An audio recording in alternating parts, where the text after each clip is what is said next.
Hey there, it's me. It's Velton Shaw again. Hope you're having a great day. I just want to take a couple minutes.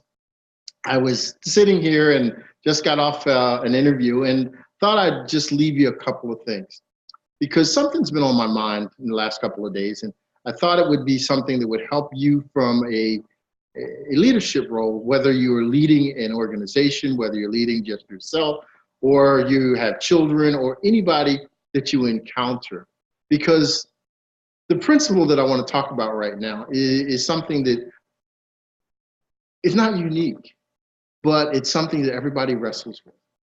And the concept is this: make no mistake, you have more than it takes. Let me repeat that. Make no mistake, you have more than it takes. At different times in our life, we have different issues or opportunities or shortcomings that happen to us, or things that we don't like, maladjustments. We may lose a family member, we may lose a job, we may lose a house, we may lose a car, we may lose a spouse or whatever. And we just feel sometimes that it was because I didn't deserve it, or I didn't have what it takes, or there's something that I did wrong and I should almost punish myself. But in reality, life happens no matter what. And sometimes these things are unavoidable. No matter what you do, it's not going to turn out the way that you wanted it to. It's not going to turn out exactly the way that you hoped. And you got to deal with it. But we have to power through that. I've had so many things happen to me over the course of my life. Even when I was a kid, I played sports, and I'll never forget as a 10-year-old kid, I went on vacation with my grandmother, and it was just the beginning of football season. Pop Warner season had just started. We had just had a couple of practices, and we had just gotten our uniforms, and we'd gone through the weigh-in and all that stuff, and we were about to start practicing for the first game. And my grandmother came over and she said, I want to take you to California to visit cousins. So, as a kid, I had the option of going to California or practicing football. I loved both, loved the opportunity to do both. But I wanted to go to California to see my cousins for 2 weeks. So I went to the coach and said, hey, I've got the opportunity to go to California for 2 weeks with my grandmother. And so I just want to make sure that it's okay and I'll be back and I still want to be on the team. And he said, no, that's okay. Go ahead with your grandmother. I grew up in the inner city, so for us to go to California was kind of a big thing. And so I went to California, spent 2 weeks, had a great time with my cousin, came back, went to practiced with the team for the rest of the week, went to the game, played in the first game towards the end of the game because I was still young on the team. And a week later, the coach had another round of cuts. And I got cut. He cut me from the team. And I went home that night and I said to myself what most of us say: I didn't have what it takes. It's all my fault. I shouldn't have gone to California for 2 weeks. I should have stayed here. I was second guessing myself. I was thinking that I should have done something different than what I had done, even though the California experience was the experience of a lifetime. At 10 years old, growing up on the East Coast, you don't get that opportunity every day. There are things that happen to you in your relationships, in your lives, in your travels, in your business that don't happen to you every day. There are going to be opportunities that you're going to have to seize that may not always turn out to be perfect. And this was one of those instances, and it took me a long time to sit there, and I sulked, and I felt bad, and I was demotivated and demoralized because all my friends were going to practice. All my friends were playing in the games. All my friends were coming home with their uniforms dirty and tattered with tales of the game and how they either won or how they got defeated. And I was sitting there. I wouldn't go to the game because I was embarrassed. I didn't want to hear the stories because I was still hurting. I was trying to deal with that negativity and that issue, that thought process, that mindset that I just wasn't enough. It always happens to us. It's not unique to any one individual. I know that many of you have gone through that. Many of your children go through that every day. Because I was only 10 years old. And then something happened. My parents saved up enough money to buy a new house, and we moved. We left the neighborhood that I grew up in, which was in the inner city, and all my friends. And we moved to the suburbs in a new neighborhood where I knew no one. No one knew me. Nobody understood that I could compete in the sports arena because I'd never played any sports with any of the guys in that neighborhood. Many of the guys in that neighborhood were transplants just like me from different parts of the state and different parts of the country. We didn't know each other. The football team didn't exist in my neighborhood. I had to go to the next town over to participate and try out for the football team.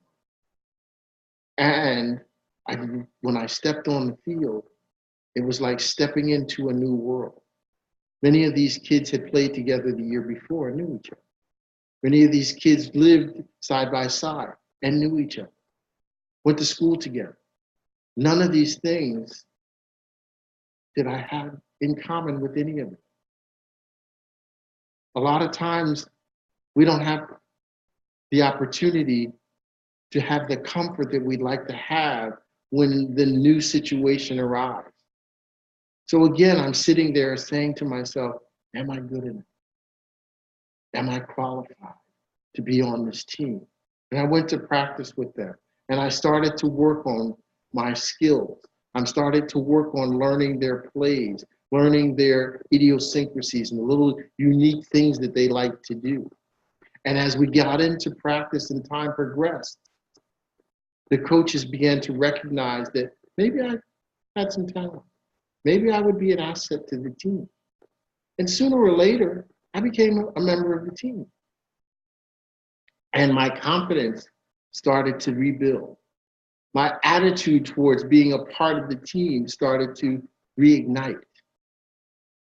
The game schedule was announced, and the third game of the year was going to be played against the team that I had left, the team that the coach had cut me from, the team that all my friends from my old neighborhood played in. And it's the third game of the year. All of the people on my current team said, oh my gosh, we're playing the guys from your old neighborhood. It's our third game of the season. They're very good. They won the championship last year. Oh, can we compete? Now, I tell you that story because it was a test. It was a test for everybody. It was a test for my teammates because they were going to play against the championship or the champion team from last year who they had got beat by. It was a test for the coaches because they reassembled this team because they had lost some players, and they had me, who was a new player on the team and happened to be one of their running backs, one of the star running backs for the team, or one of the better running backs on the team, I should say. The third game came, and as we were going and getting ready for the game, all of my teammates are coming to me and asking me, how do I feel? And I'm a 10-year-old kid. I said, I feel fine. I feel good. Are you nervous? And I said, well, I'm a little uneasy. I mean, these are the guys that I grew up with. I know them all. And as the game started, the guys on the other team that I had come from were yelling across the field, cheering and laughing and joking because they had beaten the team that I was playing on pretty bad the year before. And now here I am, their old friend on that team, and they're laughing and they're having a good time.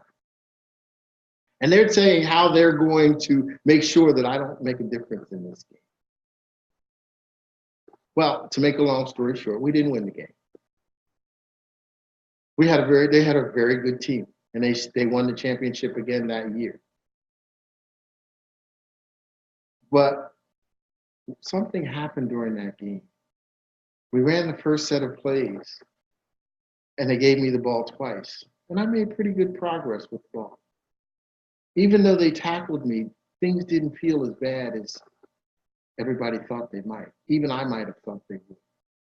People weren't able to tackle me as easy as I thought they would. They weren't able to do the things to our team that they had originally intended that they would. And during the third set of downs, they called the play and I broke away for 55 yards. And all of a sudden, not only did my confidence start to rebuild, but my teammates' confidence started to rebuild. They started to understand that we could play with these guys. I started to understand that maybe I was a little bit better than I had led myself to believe because I had been cut the year before. And as the game progressed, I gained more yards. We gained more confidence.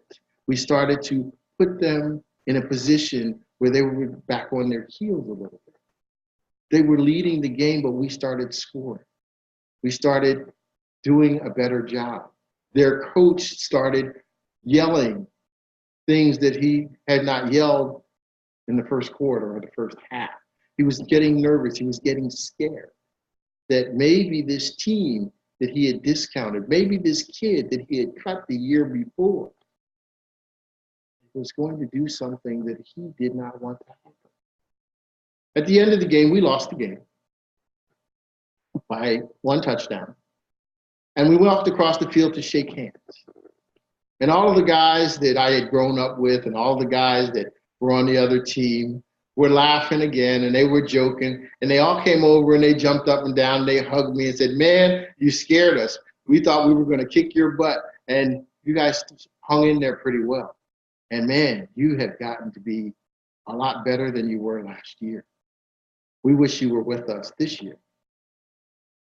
And the coach and I walked up.